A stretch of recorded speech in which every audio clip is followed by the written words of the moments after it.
Bonsoir à tous, ici Anthony Dallaire et voici vos informations. On débute ce bulletin au Témiscamingue. On a appris hier soir que l'usine de chantier Chibougamau à la Scierie de Béarn va fermer de façon temporaire jeudi selon l'employeur. Pour l'instant, aucune garantie ne montre une réouverture prochaine. L'employeur affirme que l'usine roule à perte et qu'il faudrait des millions de dollars pour la moderniser. Les taux d'intérêt ralentissent le marché. Le prix du bois est en baisse. D'ailleurs, sur le réseau social X, le ministre régional Jean Boulet se dit déçu de la fermeture qui touche 120 employés. Un travailleur de la scierie, Anthony Roberge-Boudria, nous confie les solutions apportées par l'employeur. À 8 heures, le directeur général, Patrick Trudel, nous a annoncé que l'usine ferme temporaire pour peut-être plusieurs mois. L'employeur nous a, dans le fond, proposé d'aller travailler dans les autres usines de série de chantier Chibougamau, comme Série Lassar ou bien Landrienne ou bien l'usine à Chibougamau, dans le fond. Dans un tout autre dossier maintenant, le projet de maison d'hébergement de deuxième étape pour les femmes victimes de violences conjugales à Rouyn-Noranda ira finalement de l'avant. Il faut le dire, Kimberly, mais ce projet a été freiné au mois de mars à cause de coûts de construction élevés.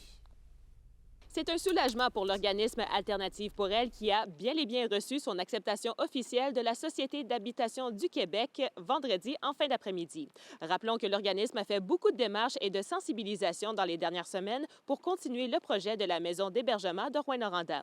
Selon la gestionnaire Raphaël Proux, en bout de ligne, ce qui a réellement permis de faire diminuer considérablement les coûts de construction est d'avoir trouvé un lieu différent pour l'un des logements. Le programme dans lequel on était n'était pas adapté aux besoins pour les femmes victimes de violences conjugales. Donc, nous, ce qu'on est venu faire, c'est qu'on est venu prendre un bureau d'intervention puis on l'a transformé en studio. Donc, ce qui fait que maintenant, nous avons 11 logements. Nous, juste de savoir que le projet va avoir lieu puis qu'on va démarrer sous peu, bien, pour nous, c'est une bonne nouvelle puis c'est un grand avancement là, pour les femmes victimes de violences. Puis on est aussi vraiment touchés de l'appui de la communauté. Là. Les gens nous ont beaucoup appuyés dans à travers les médias, à travers les gens qui nous ont envoyé plein de beaux messages qui disaient qu'il faut que ça se fasse ce projet-là parce qu'on veut que les femmes puissent avoir un lieu sécuritaire où vivre. D'ailleurs, le projet d'hébergement pour femmes victimes de violences conjugales est le fruit de 2 ans de travail. Raphaël Proux, de l'organisme Alternative pour elle, m'a dit que beaucoup de démarches ont été faites pour élaborer le budget ainsi que les plans pour les chambres. L'objectif était que ces chambres soient le plus sécuritaires possible, d'où a été calculé initialement le 900 000 $ la porte. Donc, la ministre responsable de l'Habitation, France-Hélène Duranceau, a freiné ce projet le 1er mars dernier. L'organisme a dû doubler d'efforts pour diminuer les coûts. On devait justement travailler d'arrache-pied pour trouver des pistes d'économie, ce qu'on a fait.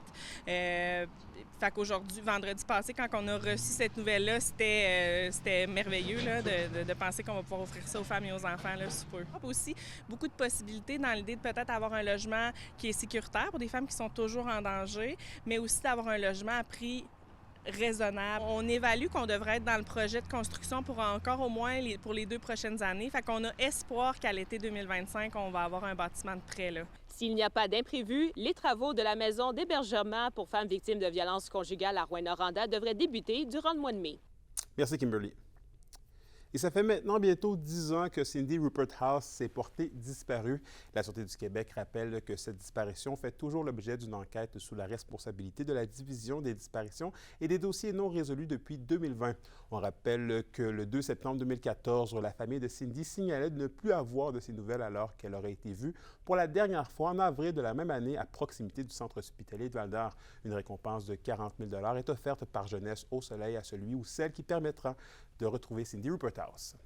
Et en éducation maintenant, les 6 centres de formation professionnelle de l'Abitibi, Témiscamingue et du nord du Québec ont lancé ce matin leur nouvelle image de marque intitulée Destination FP.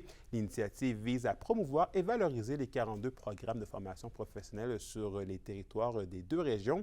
L'un des objectifs est aussi de véhiculer une image positive de ce type de parcours d'études et d'en déconstruire les mythes et les préjugés qui y sont associés. Et dans un autre ordre d'idées, le Centre des congrès de Rouyn-Noranda accueillait aujourd'hui un colloque régional sur la prévention des comportements toxiques chez les adolescents et les jeunes hommes. Le conférencier Michel Doré, sociologue de l'intimité et de la sexualité, y donnait une conférence qui met en lumière les complexités de la socialisation masculine. Je vous ai préparé ce qui suit. Est-ce que, selon vous, faire preuve de virilité, c'est faire preuve de comportement Pas du toxique? tout, c'est pas une maladie. La masculinité, la virilité, c'est pas des maladies. C'est quand un gars pense qu'être masculin ou être viril, ça exclut le féminin en lui. Donc, s'il pense, pour être viril, là, faut pas que j'écoute les autres, faut pas que j'ai de sympathie, ni d'empathie, ni de compassion. Ça, c'est pour les filles. Non, non, non, c'est pour toi. C'est des belles qualités humaines. Tous les sexes ont besoin d'être écoutés, d'écouter. Si tu veux que les autres t'écoutent, écoute les autres, là. Pourquoi c'est important à notre époque de parler de cette façon-là de comportement toxique, surtout auprès des jeunes? Bien, auprès des jeunes, auprès des gars, parce qu'on parle beaucoup de la masculinité toxique. Tout ça, c'est pas de la masculinité toxique, c'est certains comportements qu'ont certains gars. Comme je dis souvent, il n'y a que des bons gars sur la Terre, mais parmi ces bons gars, il y en a qui font des moins bonnes choses des fois. Alors, il faut être capable de discuter avec eux, de les amener à reconnaître qu'il y a un problème, puis qu'il faut faire des choses pour le changer. Il faut se parler entre nous, il faut viser la réciprocité, l'équité entre les genres, comme on dit maintenant, et les sexes. Alors, oui, il faut que l'éducation des gars soit davantage proactive. Les gars ont déjà pas mal l'idée de ce qu'il ne faut pas faire, mais quoi faire à la place, c'est là qui est le défi. Et justement, avec tous les réseaux sociaux, avec l'univers présentement, est-ce que c'est plus difficile même si on en parle plus, est-ce que c'est plus difficile de prévenir ces comportements-là? Il faut commencer très tôt. Il faut que les gars aient des bons modèles, ce que j'appelle les mentors. Non pas les menteurs, mais les mentors, le mentorat. Alors, les gars, moi, j'ai fait des enquêtes récemment avec des jeunes sportifs. Puis quand on leur demandait c'est qui ton modèle, c'était leur coach. Alors, non, il faut diversifier les modèles. Il faut que les gars en parlent. Il faut donner le goût aux personnes qui font de l'intervention. Comme aujourd'hui, c'est tous les gens qui sont sur le terrain, là, de faire des choses, soit des programmes de prévention, soit de la relation d'aide, des groupes d'entraide pour hommes aussi. Tu sais, les gars n'ont pas beaucoup d'amis, là.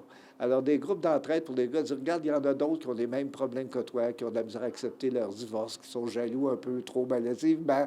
Alors, ensemble, vous allez peut-être trouver des solutions. Vous êtes tous des bons gars qui parfois font des mauvaises choses. Alors, il faut trouver des alternatives et on va le faire ensemble. Au culturel, c'est ce soir au Théâtre des Escars d'Amos que l'humoriste Richardson Zephyr présente son spectacle. Grand gagnant du prix du public de l'émission Big Brother 2 de célébrité en 2021, il nous offre son premier one-man show, Zephyr. Il sera de passage demain au Théâtre du Kiv de Rouyn-Noranda et jeudi à la salle Félix-Leclerc de Val-d'Or.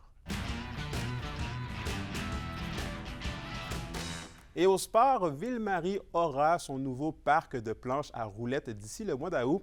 D'une superficie de 487 mètres carrés, le parc comprendra notamment un plaza surélevé, un taco et une vague. La construction débutera à la mi-mai. Rappelons que l'an dernier, les jeunes de la localité ont été invités à se prononcer sur la conception des futures installations.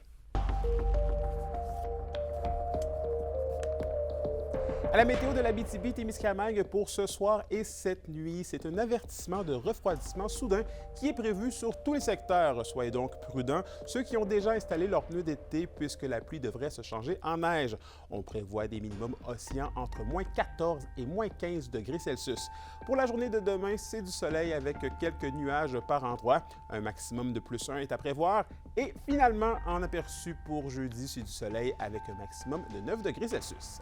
Et voilà, c'était vos informations régionales. Merci d'avoir encore une fois été des nôtres ce soir. Nous, on se dit à demain pour la suite des choses. D'ici là, prenez soin de vous et passez une agréable soirée.